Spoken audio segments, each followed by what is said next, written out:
You are doing it. As you sit there, watching, listening, waiting, your abdominal muscles are contracted. Not fully, not the way they contract during a sit-up or a plank, but a low-level, sustained, barely conscious contraction that holds your belly slightly flatter than it would be if you let everything go. You may not have noticed it until this moment. You are noticing it now. Habitual is the word. The contraction is so deeply embedded that most adults cannot identify when it began. It was not a single decision made on a single day. It accumulated across years from dozens of independent inputs, from a comment about posture in adolescence, from a fitness instructor who said, "Engage your core," and never said when to stop engaging it, from a photograph where the belly looked larger than expected, from the quiet social agreement that a flat stomach signals health and discipline and control. The instruction arrived from multiple sources, reinforced by multiple contexts, and the abdominal muscles responded by learning a new resting state, not the full relaxation they were designed to return to between efforts, but a sustained low-grade contraction that became the baseline. The nervous system accepted as normal. Both the rectus abdominis and the transversus abdominis, the muscles forming the front and deep wall of the abdomen, learned to hold this baseline tension without being asked. The contraction became invisible to the person generating it, not during sitting, not during standing, not during walking or eating or watching television in the evening. The muscles that should cycle between contraction under load and relaxation at rest settled into a permanent holding pattern that runs from the moment of waking to the moment of sleep, 16 hours a day, 7 days a week, 52 weeks a year, for decades, and the muscle directly above them, a dome-shaped structure that drives every breath you take, has been pushing against that locked wall for the entire duration. The restriction changes more than breathing depth. It changes blood chemistry, cerebral blood flow, and the autonomic baseline your nervous system operates from. Physics. The second half reaches after establishing what the restriction does to the mechanics of the breath itself. Place your hand on your belly, not on the surface, but pressed in slightly so you can feel the muscle wall beneath the skin and the tension it is carrying. Breathe in through your nose, a normal resting breath, the kind of breath you would take without thinking about it, the breath the brainstem generates automatically at its current calibration. Watch what happens to your hand. If your hand does not move outward, if your belly does not expand visibly on the inhale, your abdominal wall is blocking the descent of the diaphragm. Now deliberately release every abdominal muscle. Let the belly fall outward. Let the wall go completely soft, and take another breath at the same depth. If the hand moves outward significantly more on the second breath than it did on the first, the difference between those two excursions is the measurement of what the habitual contraction has been costing every breath for years. 2 centimeters of difference means the diaphragm was being blocked from 2 centimeters of its available travel on every single breath. 4 centimeters means the restriction was severe.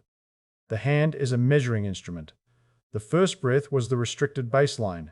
The second was the available capacity the abdominal wall had been suppressing. Your diaphragm is a dome-shaped muscle that separates the thoracic cavity above from the abdominal cavity below. A muscular partition spanning the entire circumference of the lower rib cage, attached to the xiphoid process at the front, the lower 6 ribs laterally, and the lumbar vertebrae at the back.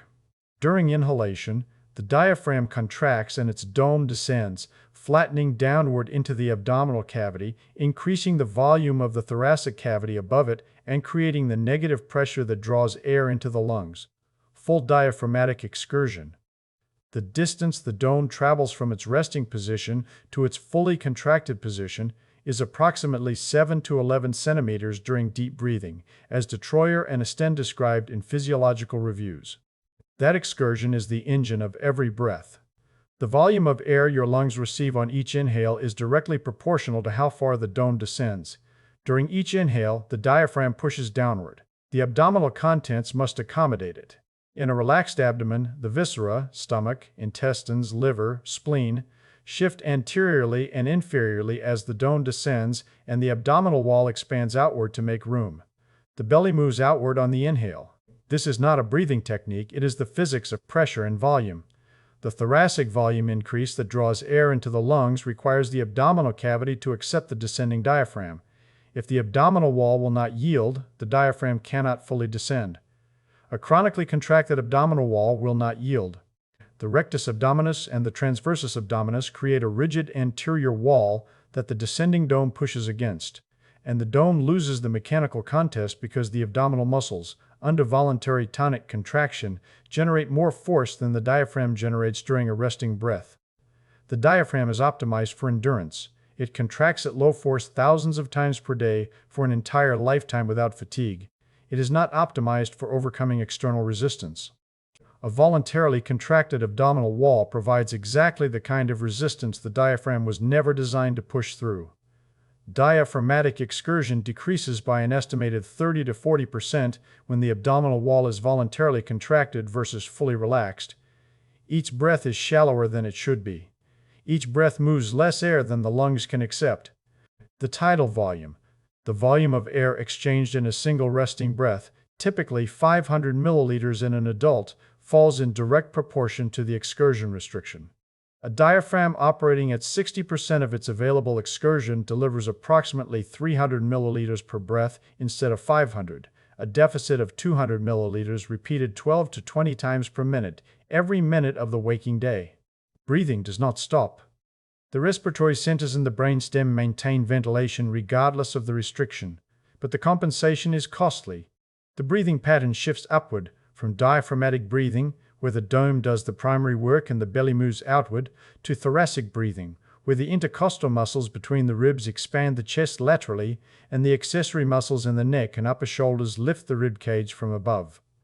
The accessory breathing muscles, the scalenes, the sternocleidomastoid, the upper trapezius, were designed for emergency breathing, sprinting, fighting, moments of acute respiratory demand. Chronic recruitment of these muscles for resting breathing produces the neck tension, shoulder tightness, and upper back stiffness that many adults treat with massage, stretching, and chiropractic adjustment without ever identifying the mechanical cause. An abdominal wall that shifted the breathing pattern upward by refusing to yield to the descending diaphragm. The breath becomes shallow, high, and fast, 12 to 20 cycles per minute instead of the 6 to 8 cycles per minute that unrestricted diaphragmatic breathing produces. Your vagus nerve passes through the diaphragm at the esophageal hiatus, a specific opening in the muscular dome where the esophagus and the vagal trunk transit together from the thoracic cavity to the abdominal cavity. The vagal trunk is physically embedded in the diaphragmatic muscle fibers at this crossing point, not merely adjacent but woven into the muscular architecture of the hiatus, surrounded by crural fibers that contract and relax with every diaphragmatic breath.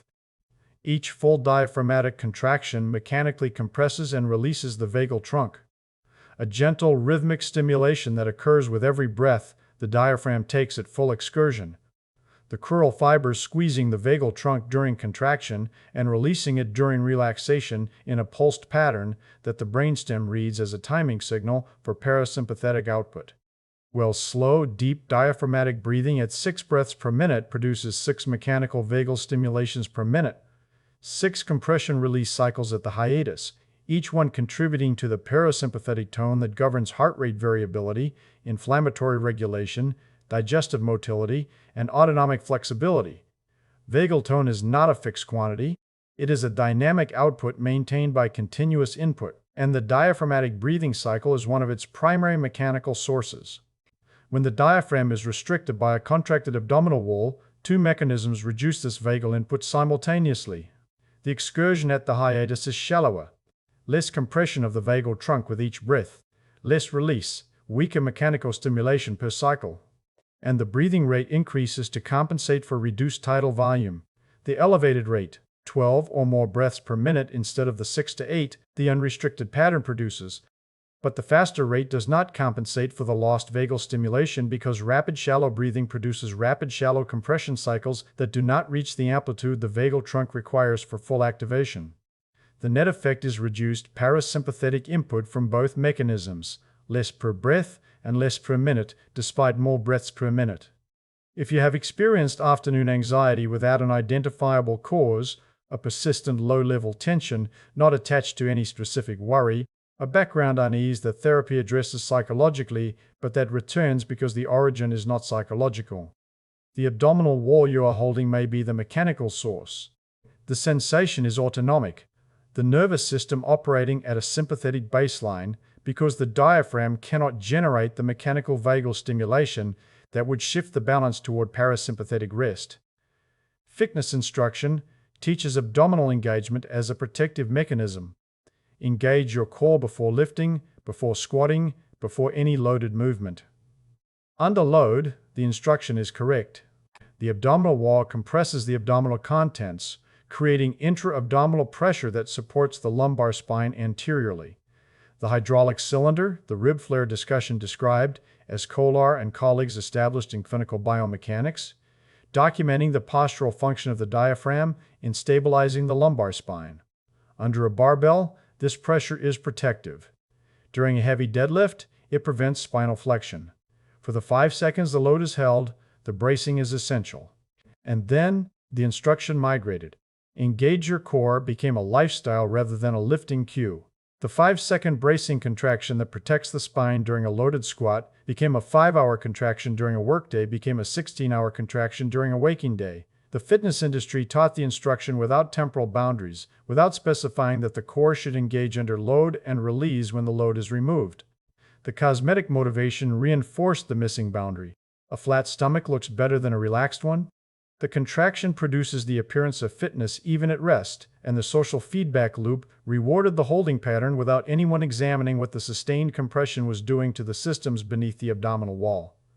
Chronic intra-abdominal pressure, the sustained low-level pressure from a permanently contracted abdominal wall, produces effects that the acute protective bracing never does, because the acute bracing lasts seconds and the chronic holding lasts hours.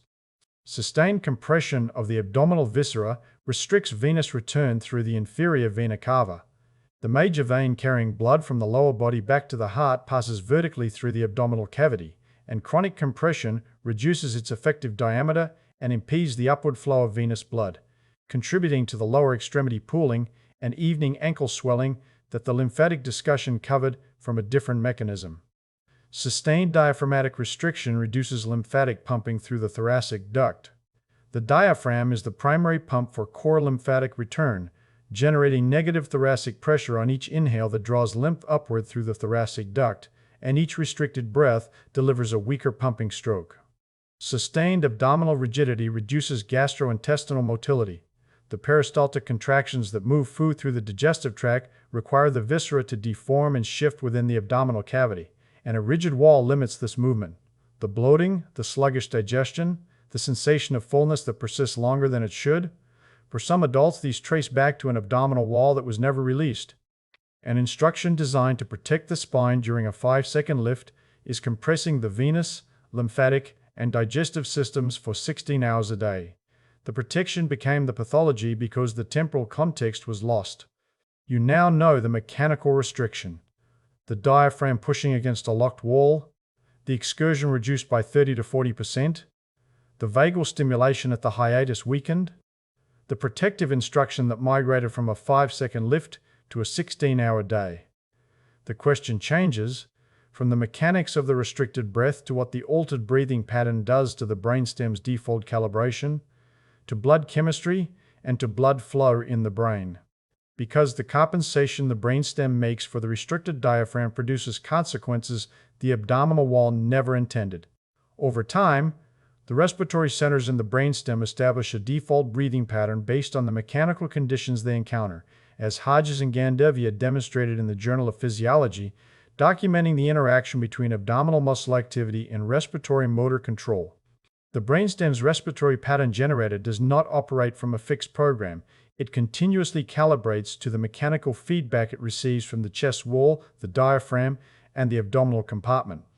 If the diaphragm operates at full excursion with a compliant abdominal wall, the default settles towards slow, deep breathing. 6 to 8 cycles per minute, high tidal volume, maximal vagal stimulation at the hiatus. If the diaphragm is chronically restricted by a contracted abdominal wall, the brainstem adjusts the default upward. The elevated rate, reduced tidal volume, diminished vagal input. Because this is the pattern that maintains adequate gas exchange within the available mechanical constraints. The brainstem does not know why the diaphragm is restricted. It does not distinguish between a restricted diaphragm and a diseased lung. It calibrates to whatever excursion is available and establishes that calibration as the new resting default. Across months and years of chronic abdominal contraction, the fast, shallow pattern becomes the neurological norm, encoded in the firing rates of the respiratory neurons in the medulla, established through synaptic weight changes that reflect thousands of hours of calibration to restricted input. Even when the person deliberately releases the abdominal muscles for a few seconds, the breathing pattern persists at the fast, shallow default. The brainstem is still running the default it established across years of restricted conditions, and a few seconds of release does not override a calibration built from hundreds of thousands of restricted breaths. The pattern feels normal because it is normal for that brainstem, with that history, at that calibration. The abnormality is invisible because the baseline shifted so gradually, 1 breath per minute faster this year than last year, 1 milliliter less tidal volume per breath, that no single breath ever felt noticeably different from the one before it. The afternoon I released the abdominal wall with a heart rate monitor on my wrist. Hand on the belly, every muscle deliberately deactivated, the belly falling outward for the first time in what felt like years. My resting heart rate dropped from 74 to 67 within 90 seconds. 7 beats per minute from removing a muscular contraction that had no reason to exist outside of a gym. The diaphragm descended further than it had on any breath I could remember. The depth of that first unrestricted inhale was the measurement of what the habit had been costing, not in theory but in beats per minute, visible on the screen. Now, the elevated breathing rate from diaphragmatic restriction changes blood gas concentrations through a mechanism most people have never considered. The restricted default at reduced tidal volume produces a total ventilation rate that, in many individuals, exceeds the body's metabolic carbon dioxide production rate. Each exhale removes CO2 from the blood. This is the primary purpose of exhalation, the removal of the metabolic waste gas that cells produce continuously. When the breathing rate is calibrated to the restricted tidal volume, when the brainstem has established the fast, shallow pattern as its resting default, the cumulative number of exhales per minute removes CO2 faster than the cells produce it. Blood carbon dioxide levels drop below the normal set point of 40 millimeters of mercury, not dramatically, not to levels that would trigger acute symptoms, but by 3 to 8 millimeters of mercury, a sustained subclinical deficit that the person never notices because the sensation of breathing feels normal at the calibrated rate. This is chronic subclinical hyperventilation, as Lum documented in the Journal of the Royal Society of Medicine, describing patients whose breathing patterns produced sustained low-level CO2 depletion without any subjective sensation of overbreathing and without any respiratory disease. Reduced blood CO2 produces 2 direct physiological effects you would never connect to an abdominal wall held slightly tighter than it needs to be. The Bohr effect, hemoglobin, the protein in red blood cells that carries oxygen from the lungs to the tissues, releases oxygen more readily when CO2 is present at normal concentrations. Carbon dioxide is not merely a waste gas, it is a signaling molecule that tells hemoglobin when to release the oxygen it is carrying. At normal CO2 levels, hemoglobin reaches the capillaries at the tissues and releases its oxygen payload efficiently. The CO2 produced locally by the cells shifts the oxygen-hemoglobin dissociation curve to the right, loosening hemoglobin's grip and allowing the oxygen to diffuse into the mitochondria. When blood CO2 drops below normal, hemoglobin's grip tightens. The dissociation curve shifts to the left, and the oxygen remains bound to hemoglobin at the tissue level instead of being released to the cells that need it.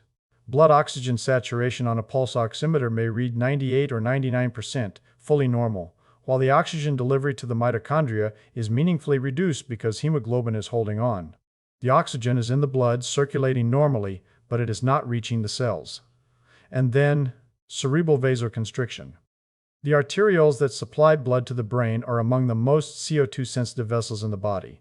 They dilate when CO2 rises above normal, increasing cerebral blood flow during exertion or breath holding, and they constrict when CO2 falls below normal, reducing cerebral blood flow in exact proportion to the CO2 deficit. Cerebral blood flow decreases by approximately 2% for every 1 millimeter of mercury that CO2 drops below the 40 millimeter set point. A sustained CO2 drop of 5 millimeters of mercury, well within the range that chronic subclinical hyperventilation produces, well below the threshold that would trigger any alarm on any clinical monitor, reduces cerebral blood flow by 10%. 10% less blood, reaching a brain that consumes 20% of the body's total oxygen supply. The foggy thinking that arrives in the early afternoon, the difficulty concentrating that no amount of coffee resolves, the vague lightheadedness that many adults attribute to poor sleep, to aging, to stress, to not eating enough. Some proportion of this traces back to reduced cerebral perfusion from a breathing pattern that was shaped by an abdominal wall that was shaped by a fitness instruction that was never given a temporal boundary. The moment you fully release the abdominal wall, a sequence begins that you can feel in your own body and measure with a wrist-worn heart rate monitor if you want the numbers. The transversus abdominis relaxes first, the deepest layer, wrapping horizontally around the torso, responding to conscious release because it is under voluntary motor control through the thoracolumbar nerves. The rectus abdominis follows. The superficial layer, the visible muscle, releasing its holding pattern as the voluntary drive to contract it is withdrawn. The belly moves outward as the viscera shift anteriorly into the newly compliant wall. The organs that were compressed, finding space they have not had during waking hours, the peritoneal contents redistributing under the influence of gravity and their own elastic properties into the configuration the anatomy was designed to accommodate at rest. Encountering less resistance below, the diaphragm descends further on the next inhale than it has on any unrestricted breath in years. The tidal volume increases on the first released breath. Place your hand on the belly and the expansion moves it outward by 2 to 4 centimeters more than the restricted breath, and that difference, those 2 to 4 centimeters of additional diaphragmatic travel, translates to 100 to 200 milliliters of additional air per breath. The deficit the abdominal wall had been imposing on every single breath of the 16-hour waking day. Within 30 seconds of sustained release and slow nasal breathing, the autonomic shift begins. The deeper diaphragmatic excursion mechanically stimulates the vagal trunk at the esophageal hiatus with greater amplitude than the restricted breathing provided.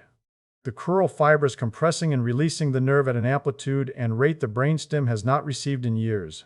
Heart rate decreases, measurable on a wrist-worn monitor as a drop of 3 to 8 beats per minute within the first 2 minutes, the cardiac vagal brake re-engaging as the parasympathetic input from the hiatus strengthens. Heart rate variability increases. The beat-to-beat variation that reflects autonomic flexibility widens as the vagal tone rises. Beyond the heart, the cascade extends further. The shoulders drop. They had been chronically elevated because the scalenes and sternocleidomastoid, recruited as accessory breathing muscles to compensate for the restricted diaphragm, maintained a baseline contractile tone that pulled the shoulder girdle upward.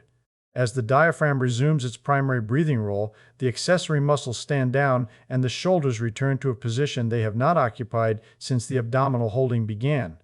The jaw unclenches.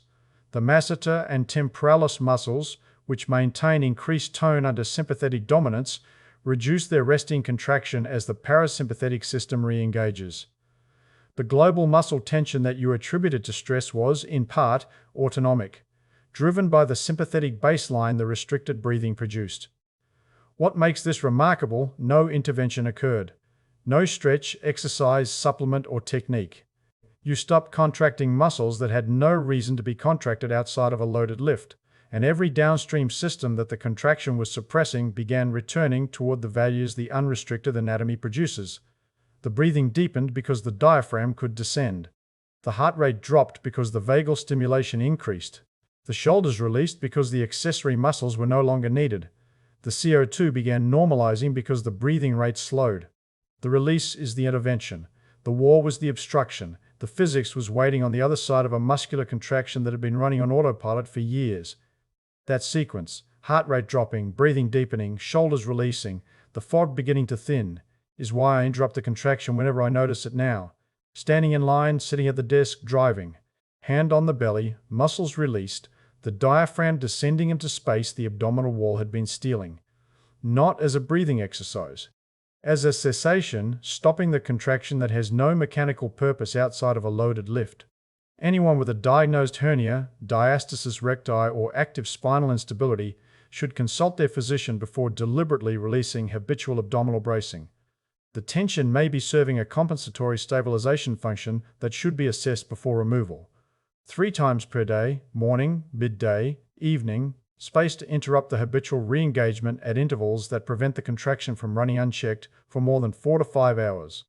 Hand on the belly below the navel, The tactile feedback is essential because the abdominal muscles are so habituated that residual contraction often persists even when the person believes they have released, and the hand provides objective evidence of whether the wall has actually softened. Release every abdominal muscle and let the belly fall outward against the hand, not pushed out, which recruits the muscles, but released, which deactivates them. The hand moves outward passively as the viscera shift. With the belly released, breathe slowly through the nose, 5-second inhale, 5-second exhale, 6 breaths per minute, 60 seconds total. The hand rises on each inhale as the diaphragm descends fully. The hand falls on each exhale as the diaphragm ascends. Each conscious release trains the brainstem to recalibrate its default. The respiratory pattern generator established the shallow, fast default across years of restricted mechanical input. Thousands of hours of calibration data telling the brainstem that 60% excursion is the available maximum and that the elevated rate is the pattern required to maintain gas exchange within that constraint. Each 60-second release session provides contradictory evidence. 60 seconds of full excursion, 6 breaths at full tidal volume, a data point telling the respiratory centers that the diaphragm can descend further than the default assumes. The brainstem incorporates this evidence gradually, adjusting the default calibration over weeks of repeated input, the way any adaptive system updates its model when new data arrives consistently. Between sessions, awareness. The goal is to notice the moment the abdominal muscles re-engage without a load to brace against, the habitual tightening that runs beneath conscious attention, triggered by standing up from a chair, walking into a room, catching a reflection, or simply the passage of time as the old pattern reasserts itself. Every release is a repetition, a data point for the brainstem, evidence that the full excursion is available and that the restricted default is unnecessary. Every repetition shifts the calibration by a fraction. The habit built across years does not reverse in days, but the physics of each release breath is identical whether it occurs in the first week or the 10th. The diaphragm descends to its full excursion, the vagal trunk receives its full mechanical stimulus, the tidal volume returns to its unrestricted value, and the CO2 balance begins to normalize. The accumulation of these individual data points is what ultimately shifts the brainstem's default from the restricted pattern to the unrestricted one. The obstruction was voluntary. The release is the physics returning to its design.